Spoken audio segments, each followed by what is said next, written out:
मित्रांनो नमस्कार. मी नितीन श्रीगिरीवर. आज आपण बघणार आहोत एक्सपान्शन वॉल, रेफ्रिजरेशन सिस्टमचा महत्त्वपूर्ण भाग. ज्या एक्सपान्शन वॉलद्वारे हाय प्रेशरचं लो प्रेशरमध्ये रूपांतर केलं जाते आणि इव्हॅपोरेटरला पाहिजे त्या प्रमाणात रेफ्रिजरंटचा पुरवठा केला जातो.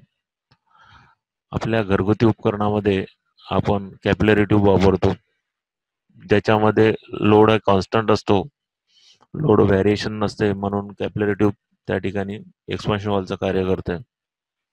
पण जसं आपण मोठमोठ्या ह्याच्यात जातो, डोमेस्टिक सोडून सेमी कमर्शियल किंवा कमर्शियल, त्या ठिकाणी लोड व्हेरिएशन होत राहतं आणि लोड व्हॅरी होत असेल तर त्या ठिकाणी त्या पद्धतीचं एक्सपान्शन वॉल वापरणे गरजेचं आहे. तर आज आपण बघणार आहोत थर्मोस्टॅटिक एक्सपान्शन वॉल, जो टेम्परेचरवर कार्य करतोय. आपल्या स्क्रीनवर दिसत असेल की एक थर्मोस्टॅटिक एक्सपान्शन वॉल दाखवलेला आहे.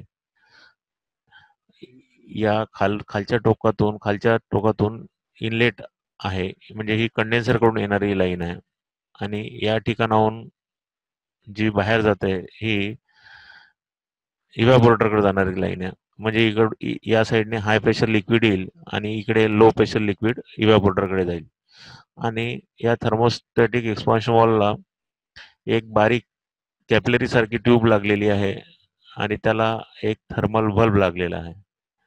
थर्मल बल्ब सुद्धा म्हणतात आणि सेन्सिंग बल्ब सुद्धा म्हणता येईल.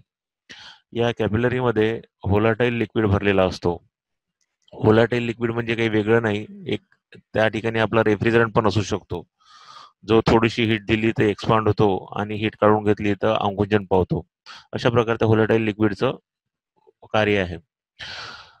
हा जो थर्मल बल्ब आहे हा सिस्टममध्ये इव्हॅपोरेटरच्या आपल्या सक्शन लाईनला असं टच केलेला असतो, लावलेला असतो, जेणेकरून सक्शन लाईनचं टेम्परेचर वर हा एक्सपान्शन वॉल कार्य करतो. सक्शन लाईनचं टेम्परेचर कमी झालं तर रेफ्रिजरंटचा फ्लो हा कमी करतो आणि सक्शन लाईनचं टेम्परेचर वाढलं त्या प्रमाणात हा रेफ्रिजरंटचा पुरवठा इव्हॅपोरेटरकडे जास्त करतो. हा एक्सपान्शन वॉल चांगला सुपरहीटवर कार्य करतो आणि तापमानाशी निगडीत असल्यामुळे या एक्सपान्शन वॉलचं आउटपुट चांगलं आहे. त्यामुळे सेमी कमर्शियल किंवा कमर्शियलमध्ये हा एक्सपान्शन वॉल खूप प्रमाणात वापरतात. तर आपण बघूया याच्यामध्ये पार्ट्स कोणते लागले आहेत, फंक्शन कसा करतो आणि वर्किंग फंक्शन कसं होईल. सिस्टममध्ये आपल्याला एक्सपान्शन वॉल लागल्यानंतर काही दिसत नाही आतमध्ये काय होते काय नाही, पण आपण या व्हिडिओच्या माध्यमातून ते बघता येईल की तो एक्सपान्शन वॉल नक्की कार्य कसा करतो. तर सगळ्यात प्रथम आपण बघूया पार्ट्स यामधले कसे आहेत. तर आपण या थर्मोस्टॅटिक एक्सपान्शन वॉलचे डायग्राम बघतोय. याच्यामध्ये आपण वरून खाली येऊ तर सगळ्यात वर हा थर्मल बल्ब लागलेला आहे आणि इथे ही कॅपिलरी लागलेली आहे आणि ती कॅपिलरी टोटली सील्ड आहे आणि ती डायफ्रॉमशी कनेक्ट आहे.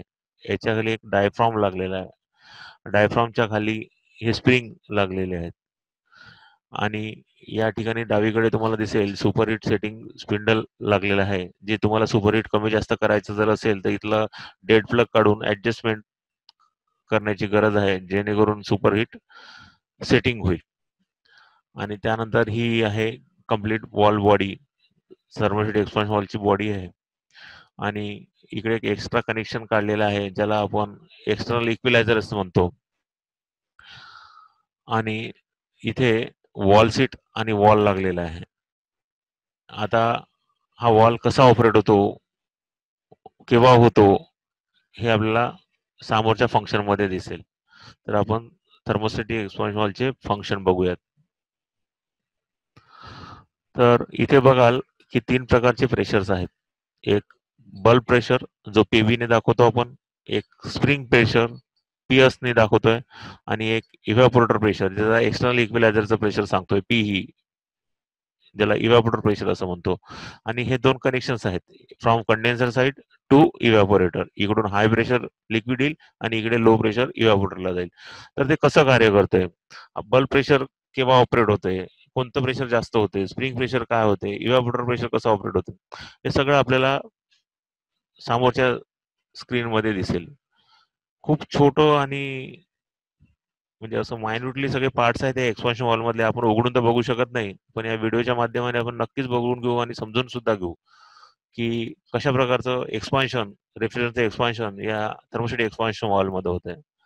तर आपण बघूया नेक्स्ट करून. आता बल्ब प्रेशर ज्यावेळेस इन्क्रीज होतंय त्यावेळेस डायफ्राम स्प्रिंग प्रेशरला सामोर ढकलतोय आणि अशा प्रकारे सामोर ढकलल्यावर वॉल सीट मधून हा वॉल ओपन होतो आणि कंडेन्सर कडले आलेलं लिक्विड रेफ्रिजरंट हे इव्हॅपोरेटर कडे जाते.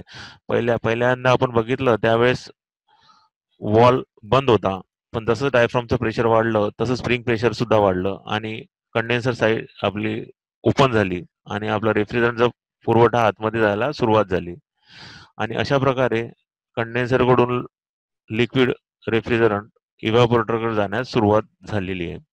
हे सगळं या 3 प्रेशरवर अवलंबून असते. एक बल्ब प्रेशर, स्प्रिंग प्रेशर आणि इव्हॅपोरेटर प्रेशर.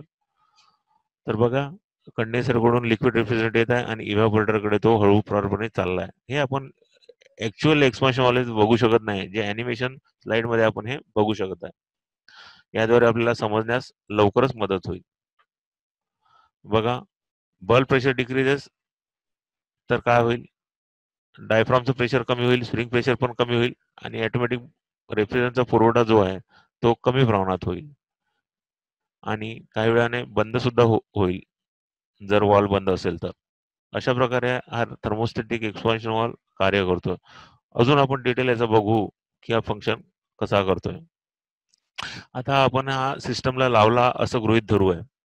इथे लो लोड, नॉर्मल लोड आणि हाय लोड असं 3 सिच्युएशन्स आहेत. आपण नॉर्मल लोडवर हा एक्सपान्शनला कसा कार्य करतो, किती रेफ्रिजरंटचा पुरवठा होतो आणि हाय लोड केल्यावर रेफ्रिजरंटचा पुरवठा किती प्रमाणात वाढतो, हे आपल्याला इथं बघायला मिळेल.